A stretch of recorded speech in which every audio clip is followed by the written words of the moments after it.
Foi também elaborada a proposta de estatutos, porque de facto pretendia-se que estes politécnicos tivessem um estatuto não igual, vamos ver, mas não igual ao das universidades, mas que lhes permitisse maior dinâmica, maior capacidade de resposta, né, àquilo que eram as necessidades da região e do país. Depois houve vários seminários de consulta sobre os currículos. Na altura fizemos 3 currículos, foram 2, foram currículos em agricultura e em Minas, e os 2 currículos de agricultura, é o de agricultura e de produção animal, e depois, e também currículos na área de Minas para o Politécnico de Tete.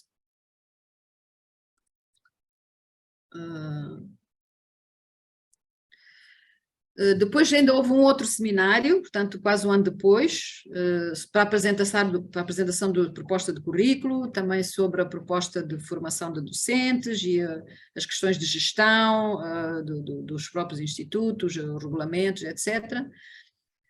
Depois houve a contratação dos primeiros docentes. Depois houve uma elaboração e discussão técnica da parte económica da gestão financeira e diferentes cenários de mecanismos de financiamento, de que forma é que os politécnicos iriam ser financiados. E depois houve ainda também projetos de desenvolvimento das infraestruturas, sei que é a infraestrutura que vocês hoje, onde vocês hoje estão, foi começado nesta altura, em que foi feito a planta e foi também solicitado os recursos financeiros, creio que foi ao BAD, não foi? Ou ao Banco Islâmico, agora já não me recordo, mas um dos bancos que financiou. E depois, finalmente, com todo este processo, desde os currículos, regulamento, o plano de formação dos docentes e caracterização do perfil dos docentes, formação dos docentes e a parte de infraestruturas, é que foi levada a proposta de criação, ao CNESC, na altura era o Conselho Nacional do Ensino Superior, Ciência e Tecnologia, portanto isto em março de 2005, para depois culminar então com a aprovação da criação dos institutos, neste caso o vosso em 2005, em 23 de agosto de 2005. Portanto, é um pouco para dizer que foi um processo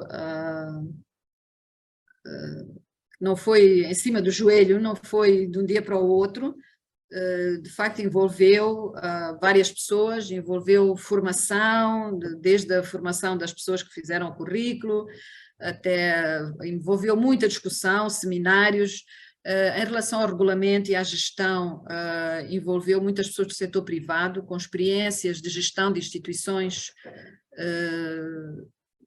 privadas, portanto, com mais capacidade de resposta e que tenham uma garantia de maior ligação com o setor produtivo.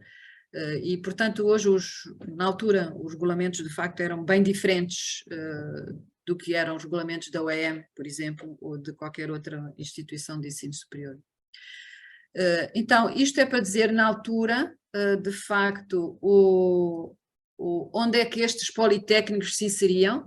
Então, na altura, em 2003, tínhamos vamos dizer, o ensino geral, não é? Que ia até o 12º, a secundário, e que depois seguia, tínhamos uma licenciatura e um mestrado e pronto, e seguia para o doutoramento. Portanto, este era considerado o ramo do ensino geral.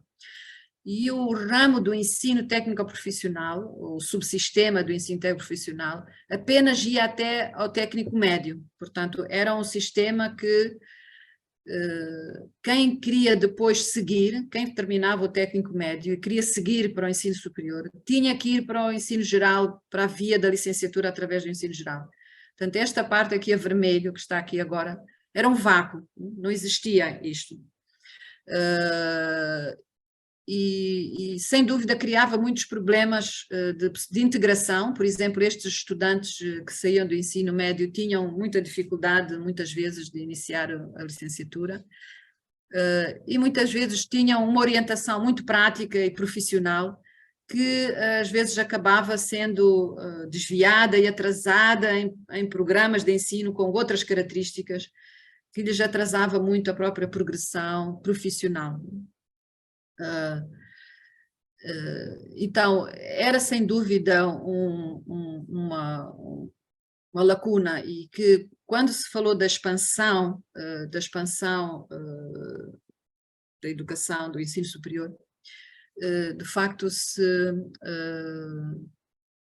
pensou, e a estratégia era expandir, sim, mas expandir colmatando portanto, através da educação técnico-profissional, e foi dada prioridade a estas 3 províncias. O plano era ter um politécnico por província, e foram dadas prioridades a estas 3 províncias, Gaza, Manica e Tete, porque na altura eram as 3 províncias onde não existia nenhuma instituição de ensino superior, quer pública, quer privada.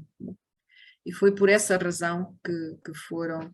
E as áreas de agricultura foram decididas em discussão e em seminários, naquele estudo de viabilidade, e em seminários que aconteceram nas várias províncias, sobre quais seriam as áreas de maior importância para províncias. Então, não sei se há alguma pergunta.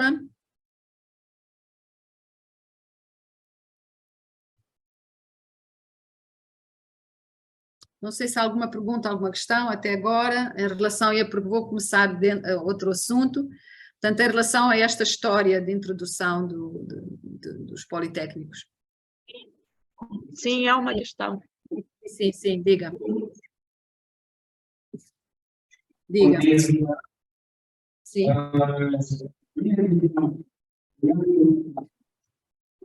Não estou a ouvir bem, não estou a ouvir, desculpe.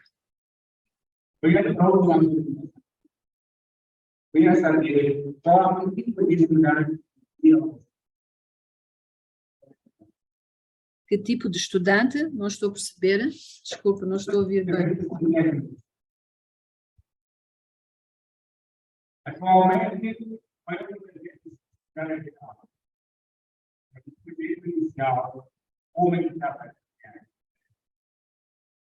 Pois eu não estou a conseguir perceber bem a sua pergunta, não sei se é essa a sua preocupação, era que tipo de estudante é que se estava a pensar que iria entrar nos politécnicos, é isso?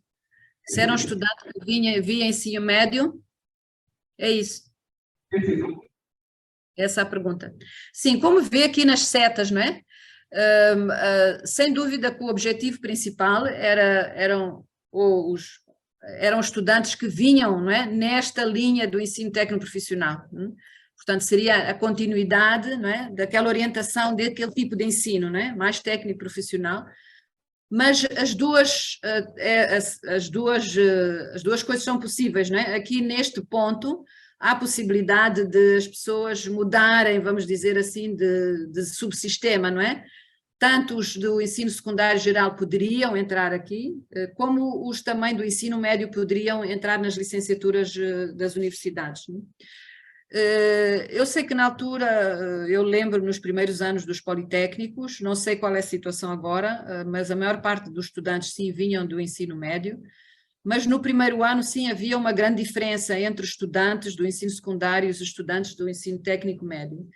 E na altura chegou-se a falar até de uma possibilidade de que o primeiro ano dentro dos politécnicos poderia variar e ser ajustado a cada um dos, não é? A cada um dos grupos, não é? Porque, por um lado, por exemplo, os que vinham do ensino secundário não tinham prática nenhuma de produção, nunca tinham produzido nada, nem de pecuária, nem de agricultura, não sabiam o que era um trator, etc, etc, nunca tinham estado numa situação no campo, por exemplo, mas, no entanto, portanto, era necessário introduzir essas práticas, e, não é?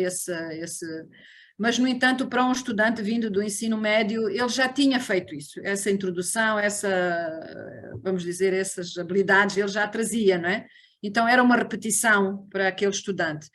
E da mesma forma, não é? O técnico médio poderia precisar de algumas habilidades mais cognitivas e de conhecimentos para poder seguir, não é? Os seus estudos, não é? A nível de bacharelato, etc., que se calhar o estudante do ensino secundário também poderia ter. Então, eu sei que foi uma das questões, depois não acompanhei, talvez vocês vão me dizer, vocês, não é? De facto, quais foram as vossas soluções e qual é o vosso... Não é? Mas não é uma situação única, esta situação de 2 subsistemas dentro do sistema de ensino em geral num país é muito comum em muitos países, aliás é o comum, não é? Sem dúvida com formas diferentes, muito diferentes. Por exemplo, em Portugal, até a nível do ensino superior, há 2 subsistemas bem diferenciados na legislação do ensino superior. Então, um sistema é as universidades, o outro sistema são os institutos superiores politécnicos. E têm regulamentos próprios, têm características, são diferentes, têm indicadores de qualidade diferente, são instituições diferentes e os subsistemas estão bem diferenciados. A nossa lei não diferencia a nível do ensino superior, a nível do ensino médio até a 12ª, são 2 sistemas bem diferenciados. Hoje temos aqui já não é médico básico, isto já mudou tudo, agora temos o sistema de qualificações profissionais, geridos pela ANEP, regulamentados pela ANEP, portanto já nem é isso, nem tem tantos anos, portanto é equivalente, o número de anos, o número de qualificações do técnico médio hoje é o mesmo tempo que ele precisa para chegar também à 12ª classe, portanto hoje a situação não é esta, é bastante diferente. Mas no ensino superior não está, a lei do ensino superior diz que podem existir, mas mais por nome, não tanto por característica, define mais a nomenclatura do que define de facto as características das diferentes instituições. E o CNAC tentou, portanto, tem alguns indicadores de qualidade diferentes para uma e para outro tipo, mas não é de facto pela lei, não é? Pelo sistema não é uma diferenciação muito clara. Não sei se respondi à pergunta. Talvez vou falar um bocadinho da diversificação agora, talvez, não sei se respondi à sua pergunta ou se teria mais algum outro, e haveria mais perguntas.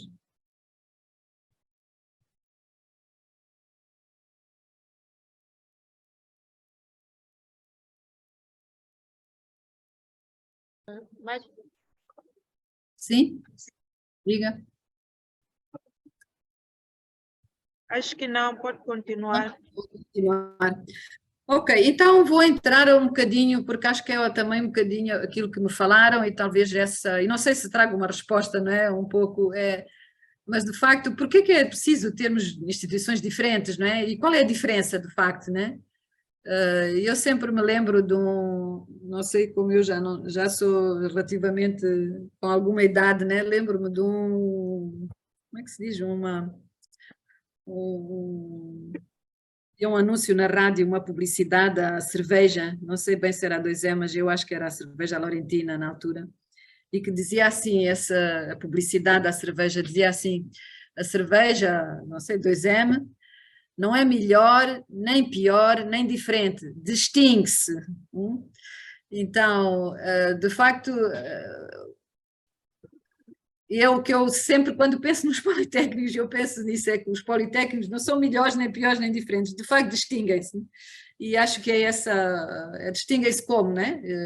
E no fundo, também são vocês próprios, não é? Que têm que dizer como é que nós nos distinguimos. Mas essa é, vamos dizer, Ok. Então, eu vou entrar assim, vou falar um bocadinho, e como a minha área é insetos, não é? Como muitos de vocês sabem, né? Vou começar pela diferenciação até diversidade, né? Numa perspectiva até um pouco mais filosófica, né? De porque que é bom sermos diferentes, né? Porque que não é bom sermos todos iguais. E sem dúvida vamos começar se olharmos para os insetos, é o grupo mais numeroso, mais diverso e é o grupo de maior sucesso, né? Ecológico, podemos dizer assim. Não há grupo nenhum que não tenha, não é, mais sucesso que os insetos, sob todos os pontos de vista. Não é? Então, a diferenciação, mesmo na natureza, é um processo contínuo, né? E que se nós formos pensando até desde que a Terra surgiu, né? E que começaram a surgir os primeiros organismos, etc., etc., nós vemos um contínuo, né, uma contínua aumento da diversificação. Né? Hoje fala-se muito, por isso é que hoje é importante a biodiversidade, né? É porque há de facto um reconhecimento de que ela é fundamental para a vida, está relacionada com o sucesso ecológico, é uma força e é muito importante porque somos diferentes que nos conseguimos adaptar a condições ambientais que estão em constante mudança. Né? E é talvez daí que os insetos, porque são tão diferentes, eles vivem e adaptam-se, por outros motivos, não só por só, mas adaptam-se em qualquer situação e rapidamente, né? Mas sem dúvida que quanto mais é a diversidade, também maior é a complexidade, né? Portanto, o facto de termos um sistema diversificado, diferenciado, significa que é mais complexo, né? Então também temos, porque é mais complexo, tem que ser sistemas que têm que ter alguma ordem, não é? E que têm que, não é? Têm que estar organizados e que temos que entender as relações entre uns e outros e como é que, no fundo, nesta diversidade, não é? E nesta complexidade, nós vamos suceder, não é?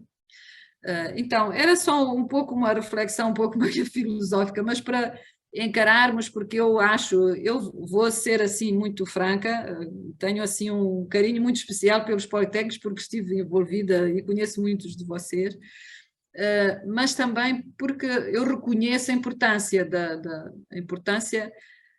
das vossas instituições como diferentes e o que é essa diferenciação, o que é que trouxeram de riqueza para o ensino superior e não para o ensino superior e para o país, e para a educação e para a formação dos quadros e para o desenvolvimento dos recursos humanos do país em geral. Então, por isso eu quis trazer um pouco esta parte, vamos dizer, mais filosófica, porque no fundo é um pouco o que eu sinto,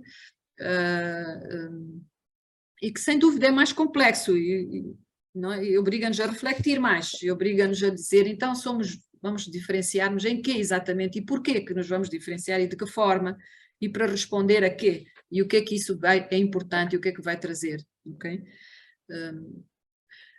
Também uma coisa é diversidade. Diversidade é porque temos coisas diferentes, não é? Então temos diversidade porque temos várias pessoas que são diferentes, mas quando falamos de diferenciação, nós já estamos a pensar não só que é diferente, mas a pensar num sistema de como é que estas coisas todas diferentes se relacionam umas com as outras, evoluem, portanto, e que são dinâmicas, não é? E como é que como é que evolui, não é? Esta própria relação entre as várias. Então é por isso que falamos de diferenciação e não só diversidade. Diversidade é só dizer que este é assim, aquele é assim, aquele é assim, aquele é assim. Agora diferenciação é dizer eu sou assim, mas eu tenho esta função assim, eu ligo-me com o outro que é diferente desta forma e eu vou evoluir nesta minha diferenciação daquela e de outra forma, ok? E como é que se relacionam os vários... não vou... Isto, por acaso, é também uma apresentação que eu já fiz há muito tempo atrás, não vou estar a detalhar muito, mas só alguns... Porque é que é importante, no caso particular do ensino superior, termos um sistema diferenciado. Primeiro porque vamos ter melhor resposta às necessidades dos estudantes. Nem todas as pessoas são iguais, né? E os estudantes não são iguais. Né? Nós temos pessoas que, por exemplo, são muito habilidosas com as mãos e gostam de fazer coisas, mexer, né? E muitas vezes essas coisas desde criança, não é? A pessoa... né? Mexe nos carros, mexe aqui, mexe, brinca e tal. Né? Mas temos pessoas que não, gostam mais de estar a ler, outros são mais artísticos, gostam de pintar, né? Então, cada pessoa, né, tem o seu potencial, né, aquilo em que é melhor, aquilo que gosta mais, e todas elas e todas essas funções são importantes na sociedade, né? Não há uns que são mais importantes do que outros. Então, se nós temos um ensino diferenciado, também vamos poder melhor dar resposta às diferentes necessidades de cada um, né? Entendendo que somos iguais. Também podemos ter mais mobilidade, porque eu às vezes até posso pensar que começo naquele sistema, mas depois às vezes, afinal não é bem isto, eu de facto, né, eu até pensava que queria ser médico, mas eu afinal gosto é de motores e de carros e de outra, não é? Então eu posso, se eu tenho diferenciação e estes diferentes elementos se fazem parte de um sistema em que as regras de como é que se interagem estão definidas, algumas balizas estão definidas, então eu posso não é, mudar, posso corrigir erros que eu escolhi antes, às vezes de facto acabamos escolhendo coisas muito cedo, não é? E sempre com a ideia de satisfazermos, não é, aquilo que é o interesse das pessoas, aquilo que é o potencial, não é, das pessoas, dos indivíduos, e também aquilo que é as necessidades da sociedade, não é? Dar resposta às necessidades do mercado de trabalho é muito variado, não é? Eu também tenho empresas, sim, que são do setor privado, que são agrícolas, mas tenho o jornal, não é? Que quer pessoas que se calhar sabem escrever e tenho, não sei, posso ter pessoas que são artistas, não é? Que vivem do teatro, etc, não é? Então, o mercado de trabalho ele próprio, a sociedade ela própria é muito diversa também. Então, não posso pensar que um sistema só de uma vai me responder a tudo, né? Então, permite a massificação, não é? Porque, de facto, permite maior, e a massificação em muitos países, um deles, por exemplo, os Estados Unidos, a massificação do ensino superior foi feita com os politécnicos, não com as universidades. Porque também se eu sou mais diversificado, se tenho um sistema, também quer dizer que posso ter mais pessoas, né? Porque tenho pessoas diferentes, né? E são mais eficazes, né? Também porque é muito difícil eu ser uma instituição que forma pessoas de todos os tipos, para todas as áreas, do ponto de vista de complexidade, de gestão, eu vejo um pouco pela UEM, que é uma grande mistura de tudo, a gente mesmo dentro da UEM já nem sabe bem o que é que faz uma escola, o que é que faz uma faculdade, os sistemas de gestão são diferentes e o nível de eficácia, portanto, ficam instituições muito complexas e, de facto, a tendência é dentro de cada, por isso é que são diferentes e diferenciadas, é cada instituição dizer qual é o meu foco mesmo. E o foco pode ser, vamos ver, pode ser pode ser só formar pessoas para a área agrária, não é? Ou não é? Pode ser formar, eu sou uma escola como existem tantas aqui, que forma, não é? Pessoas de comunicação e artes, ou outras, não é? Então, sou diferente e diferencio-me, não é? Por essa razão. Então torno-me também mais eficaz, né? E no fim a instituição é mais eficaz e o sistema também é mais eficaz, ok? Aumenta as oportunidades de inovação, portanto esse também é outro importante. Então, em geral, a diversidade é vista como um valor, não é? Em geral, filosoficamente, para a vida, não é? Por isso falamos tanto de biodiversidade, mas também para os sistemas de ensino superior. Os sistemas diversificados são capazes de responder melhor às necessidades, ao que o nosso cliente, neste caso são os estudantes, o primeiro cliente nosso, é a sociedade, é o mercado de trabalho, para a mobilidade, flexibilidade, para a eficácia, para a inovação, para a estabilidade, portanto, são todas as características que vêm de um sistema diverso, né? E, portanto, muito por esta razão, muitos governos, né, e neste caso o Politécnico é uma instituição pública, não é uma instituição privada, eu se tivesse uma instituição de ensino privada vou fazer o que eu quero, né, e vou definir a minha instituição da forma como eu entendo, né, eu o dono da instituição. Agora, no setor público, não somos nós donos, né, o dono da instituição é o país inteiro, né, representado pelo governo, né. Então, o governo tem as suas políticas, né? E vai influenciar e vai guiar, né? E, portanto, sem dúvida vai ter, neste caso, políticas de diferenciação, porque a diferenciação traz maior eficácia e maior impacto também do ensino superior. Então, não sei se tem, este é algum exemplo de alguns sistemas, a diferenciação também exige, se temos um sistema diferenciado, exige que haja alguma regulamentação, exige regras, não é, para nos entendermos neste sistema diferenciado. Por isso existem muitas vezes sistemas de classificação do ensino, das instituições de ensino superior. É o que eu digo, nós na nossa regulamentação, eu acho que somos um pouco pobres a definir isso, a definir as várias diferentes tipos de instituições. Como, por exemplo, o sistema em Portugal, como eu disse, tem duas linhas, dois subsistemas bem definidos. Na Europa, em geral, há muito tipo diferentes de instituições, desde públicas e privadas, e há um sistema de classificação que considera determinadas características, não é? E uma delas é, por exemplo, a parte do ensino.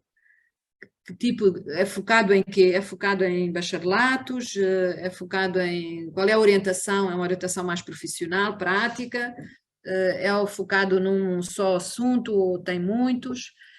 O tipo de estudantes, por exemplo, hoje há universidades, até noutros países chamam universidades de terceira idade, né? Hoje há universidades para pessoas da terceira idade, né? A partir dos 60 anos.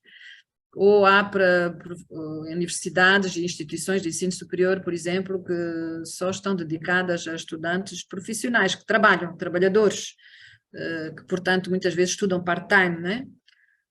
Hoje em dia há ensino à distância e há universidades todas com ensino à distância. Então, é uma característica, né, que pode diferenciar uma instituição da outra.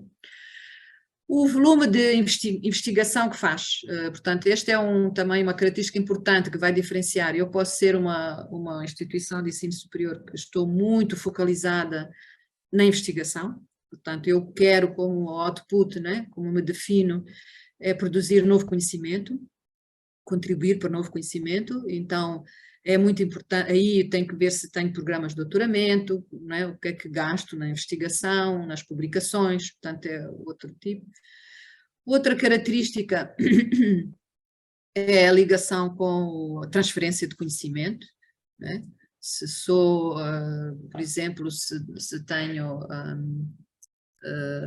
startup firms, as vossas incubadoras, por exemplo, se estou orientada a incubar empresas, aplicar patentes, portanto eu estou focalizado em ter tecnologias que são inovadoras e que se aplicam e portanto eu quero patentes, né? Enquanto que uma instituição que está muito envolvida na investigação quer publicações e novo conhecimento, eu que estou mais numa transferência de tecnologia, até posso ir buscar esse conhecimento às universidades, a outro, mas eu quero coisa aplicada, né? Como é que quer seja uma pequena máquina para resolver os problemas no meu campo, ou um sistema de irrigação, ou o que seja, mas estou focalizada, não é? Outras, a orientação internacional, há algumas universidades, por isso muito fora, que se diferenciam por serem internacionais, porque admitem estudantes de todo o mundo e, portanto, porque são internacionais, esse é o foco deles, vão ter estudantes de tantos países, têm outros problemas, não é? Que, por exemplo, não é? Se eu não tenho estudantes internacionais, há certas coisas que não preciso ter na minha instituição.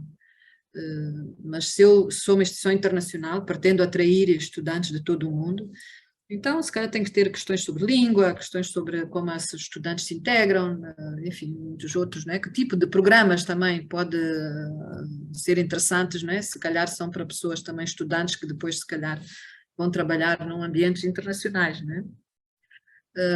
E depois outra característica, por exemplo, é o engajamento regional, não é?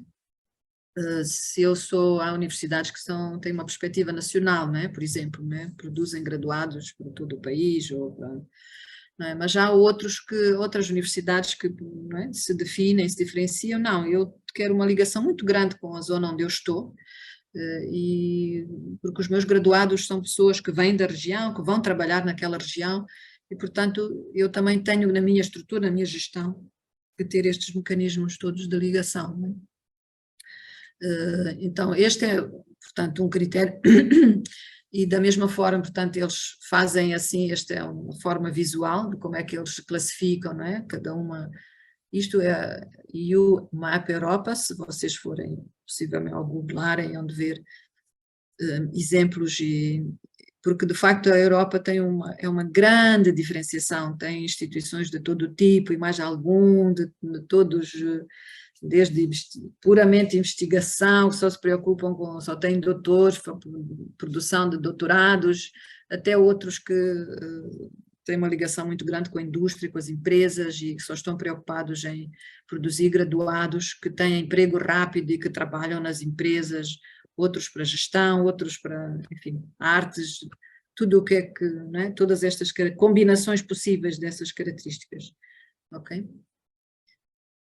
Sim, não sei se há, ok, antes de começarmos então sobre o que é que era a ideia inicial, não é? Do que ia diferenciar, não é?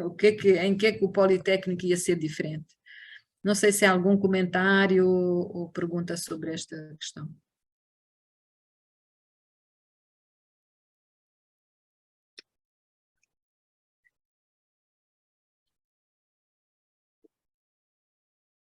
Acho que não. Não? Ok? Ninguém quer. Ok, está bem. Vamos depois, no fim, se calhar, refletir e ver como é que vamos. Como é que vocês se veem nesta diferenciação, né? Como é que vocês se veem? Então, este que eu estou aqui, que eu estou a apresentar aqui, de facto até é extraído do documento de criação dos Politécnicos, que foi apresentado ao CNESC. Portanto, é aquilo que era o pensamento na altura, né? E na altura, como eu digo, havia só universidades, portanto, a preocupação era como é que eu me distingo ou me diferencio, né? Em particular das universidades, que eram aquelas que existiam na altura, né? Estou a falar da OEM. Então, a primeira era formarem profissionais, empreendedores, gestores, fazedores, portanto, a ideia não era formar grandes investigadores e grandes, não estou a dizer que, mas no sentido de produção de um conhecimento que conduz a novas inovações em áreas de ponta, em áreas muito especializadas, enfim, não era essa a ideia, de facto, era formar profissionais, né? Profissionais no sentido de pessoas que têm um emprego, têm uma ocupação no mercado de trabalho, portanto, assim que graduam, portanto, ele quando gradua está em condições de entrar no mercado de trabalho, tem habilidades, competências para ser empregue, e pessoas fazedoras, não é? Aqueles que fazem, não é? Que têm habilidades que lhes permitem implementar coisas. Portanto, não só pensar e ter ideias, mas sim implementar. E essa era, na altura, essa característica. Terem uma forte inserção na região. Vimos que este é um critério, né? Vimos que ali na Europa era um critério de diferenciação, né? Então aqui sim, a ideia era que os politécnicos deviam estar muito inseridos na região, interagindo, respondendo às necessidades, interagindo com os agentes económicos e sociais da região, constituindo-se como um centro de informação, de transferência de tecnologias, estimulando o empresariado local. Então, esta era uma outra característica dos politécnicos. Terem mais flexibilidade na saída dos graduados. Nós até tínhamos recentemente passado de uma licenciatura de 5 anos, portanto, nas universidades demorava-se muito tempo a graduar para eu encontrar um emprego, com todos os problemas que isso advém, é um problema de custo, não é? Eu tenho 5 anos para conseguir graduar-me e ter um emprego, significa que eu tenho que pagar durante 5 anos, não é? É muito mais caro. E atraso mais a minha vida, se calhar eu preciso de começar a ganhar mais cedo para a minha vida, apoiar a minha família, não é? Então a ideia destes era também, não é? Porque era mais, como é que é dizer, o objetivo também, o tipo de graduados eram graduados que tinham mais habilidades de emprego, não é? Então também poderiam ser mais a sua formação e a sua progressão, não é? ser, vamos dizer, mais rápida, inclusivamente ser mais flexível, né? Porque no sentido de dizer assim, olha, eu vou fazer 2 anos, tenho um certificado, posso ir para o mercado de trabalho porque eu preciso trabalhar, eu não tenho que sustentar a minha família ou os meus irmãos, e tenho emprego, eu quero é um emprego que me dá, e eu entretanto vou ficar 3, 4 anos ou 3 anos no emprego, mas pronto, já estou numa situação melhor, eu posso voltar, não é? Quero progredir na minha carreira profissional, então posso voltar outra vez ao instituto, fazer mais uma, sei lá, uma especialização, se calhar, que me vai dar oportunidades de eu, se calhar, melhorar no meu emprego, ou arranjar outro emprego, ou fazer a minha empresa própria, e depois ir e depois voltar, portanto, que dá flexibilidade e maior rapidez na progressão, e ajusta-se mais àquilo que são as necessidades das pessoas, portanto, as pessoas que querem fazer tudo de seguida fazem, mas aqueles que não querem também não fazem, e saem, sempre que saem, quer seja aos 2 anos, quer seja aos 3, quer seja aos 4, saem com habilidades, competências que lhes permitem trabalhar, ok? E isso, pensando bem, muda muito um currículo, hein? Porque, por exemplo, se eu quero no meu currículo de 4 anos, que ao fim de 2 anos as pessoas saibam, eu tenho que logo nos primeiros anos dar cadeiras, não é? E que desenvolvem habilidades práticas, não é? Que podem ser até de gestão, contabilidade ou outras, não é? Enquanto, por exemplo, a tendência dos currículos, normalmente, vamos dizer, da UEM, é os primeiros 2 anos são muito teóricos, são toda a parte básica de matemática, portanto, ao fim daqueles 2 anos, a pessoa tem muito conhecimento, sabe muito de biologia, sabe tudo, mas não sabe fazer nada, quer dizer, não é uma pessoa que pode ir, não sabe fazer nada no sentido de, se for para uma empresa agrícola, não é? Quer trabalhar numa empresa agrícola, vão lhe perguntar, você faz o quê? Ele não sabe sequer semear, não sabe escolher uma cultura, não sabe controlar uma praga, não sabe. Porquê? Porque é um currículo que nos primeiros anos não está preocupado em ter saídas profissionais logo no início, então vai construir essas competências mais tarde, né? Então isto teve muitas implicações, né? Esta definição desta flexibilidade, né? E da necessidade de colocar as pessoas no mercado de trabalho mais rápido, as pessoas poderem ir e vir, né? Tem implicações em relação ao currículo.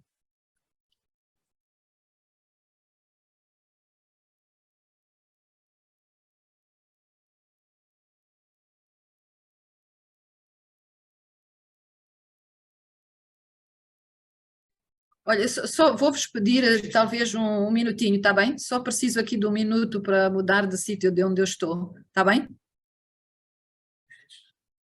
Ok, pode ser? Estou-vos a pedir só 2 minutinhos e já estou de volta. Já estou de volta.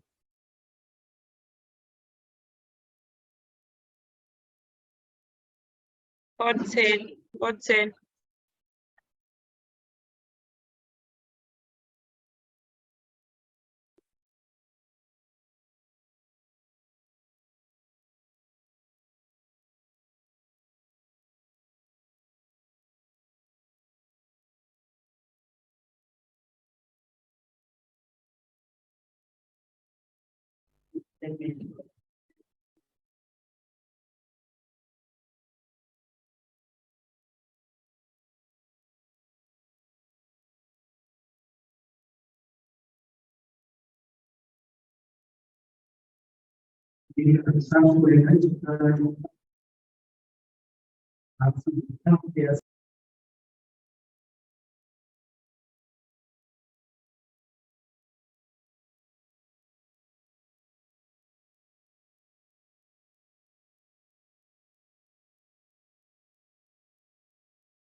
Ok, peço desculpa que tive que sair de um sítio para outro. Ok, então, essas eram as 3 que outras diferenciavam, e essas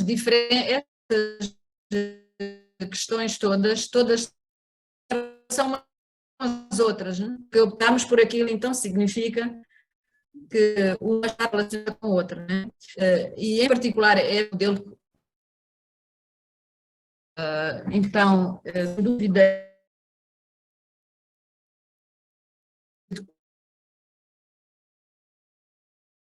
queremos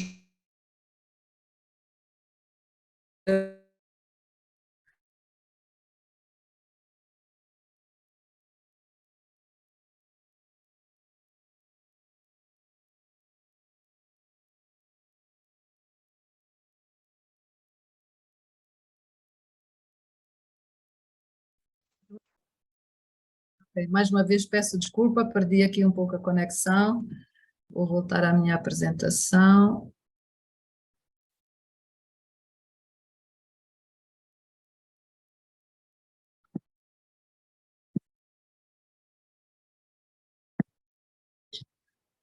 Ok? Ups.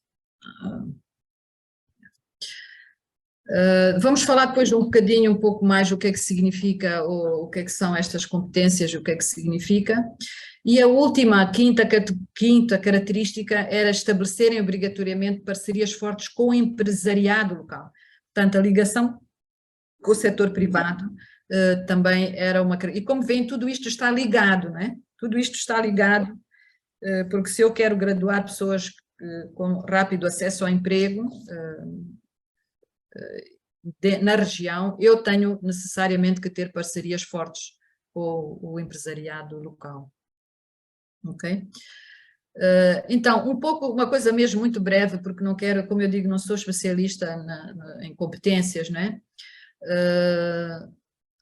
Mas de facto, quando nós falamos, e este ensino baseado em competências, como eu digo, não é só característica dos institutos politécnicos, é característica até hoje na escola primária, não é? Se vocês forem ver os programas do Ministério da Educação, das escolas, é um ensino baseado em competências. E a Universidade Eduardo Mondlane também segue o modelo de ensino baseado em competências. Significa que nós, quando fazemos o nosso currículo, temos que prever o que é que aquele nosso graduado vai fazer quando ele gradua, não é? Eu graduo alguém para ter alguma função na sociedade. Então, esse sempre é o ponto de partida. E se eu quero graduar uma pessoa para ter uma determinada função ou uma determinada sociedade, não é? No emprego, onde seja, significa que ele tem que ter as habilidades, as competências, já vamos ver o que é a competência, para ele desempenhar a sua, não é? Para desempenhar essa função numa situação verdadeira, real. Portanto, significa que eu, para saber qual é a competência que o meu graduado tem que ter, eu tenho que saber primeiro o que aquele graduado vai fazer no local de trabalho. Então, qual é a tarefa concreta, numa situação real, que ele vai desempenhar, para eu poder corresponder àquilo que ele aprende na escola, neste caso no Politécnico, para aquilo que ele vai ter que fazer quando ele sair de... Daí também a importância de nós, quando nós pensamos e nos diferenciamos, ser muito importante, a primeira pergunta que nos fazemos: que tipo de graduados estamos a formar? Para quem? Para quê? Os nossos graduados, o que é que vão ser, o que é que vão fazer? Não é? E é dessa análise que nós vamos buscar as competências, né? Então, a competência, de facto, é um conjunto, né? É aquilo que nós desempenhamos, é uma tarefa que nós desempenhamos. E eu, para desempenhar uma tarefa, né? Eu tenho que ter três tipos vamos dizer, três aspectos que são importantes e que se combinam para eu poder fazer a tarefa. Então, eu tenho que ter conhecimento, que normalmente a gente chama tem que saber o quê, né?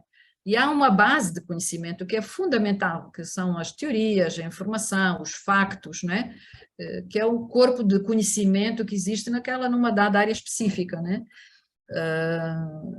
Por exemplo, vamos dizer, se eu tenho uma tarefa que é lavrar, vamos supor, eu quero lavrar uma área, né, de 1000 hectares, ou vamos dizer de 1 hectare. Essa é a minha tarefa. Eu sou engenheiro agrónomo, ou sou aquele graduado que eu vou formar, eu defino que na sua profissão, no seu local de trabalho, ele tem que pegar num trator e lavrar. Então, essa é uma competência. A competência é lavrar a terra. É uma tarefa que ele tem que fazer. Então, para eu ser competente, não é? Significa para eu realizar a minha tarefa com sucesso, de lavrar a terra, eu tenho que ter conhecimento. Por exemplo, eu tenho que ter conhecimento sobre o tipo de trator, quais são os tratores mais adequados para cada tipo de solo, sobre, vamos dizer, como é que, quais são, o que é que diferencia um trator de outro,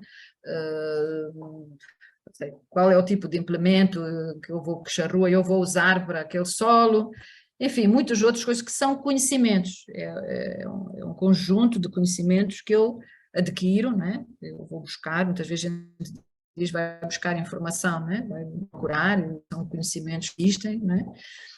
Eu tenho que primeiro saber isso, né? Tenho que ter isso, é o que a gente diz também, o saber, né? É o que muitas vezes nesses, né? Mas eu tenho que ter habilidades. Neste caso, eu tenho que ter habilidade de guiar, não é? Uma habilidade é mesmo guiar o trator, não é? É como quando nós vamos fazer carta de condução, não é? Então, eu tenho, vamos dizer, a parte que eu faço teórica, né? Tenho que saber o código, etc, etc, etc, né?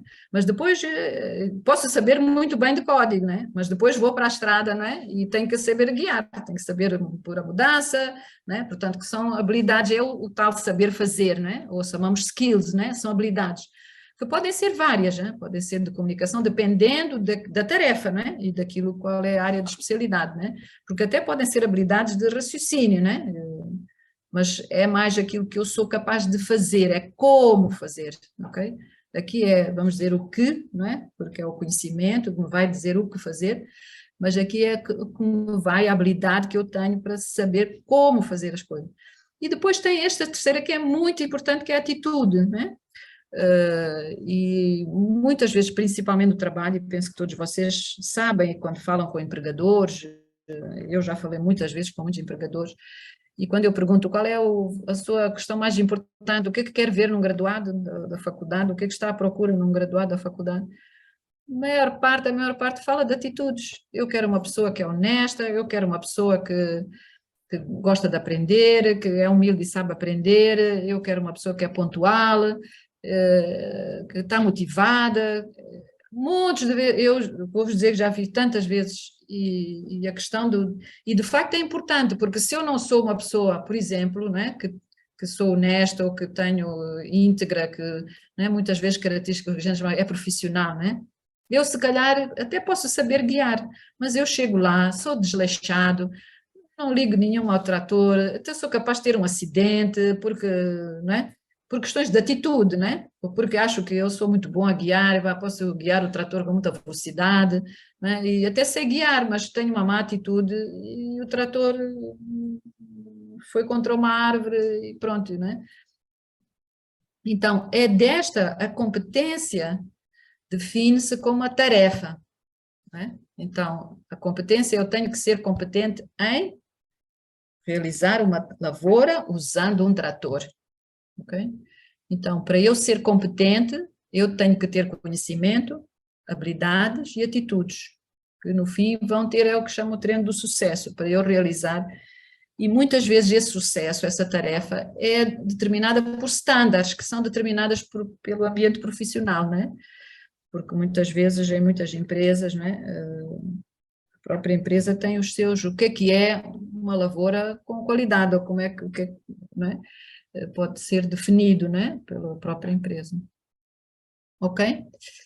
Então, não sei se há questões aqui, ou comentários, ou contribuições, né? O que é que vocês acharam disto tudo e como é que querem contribuir?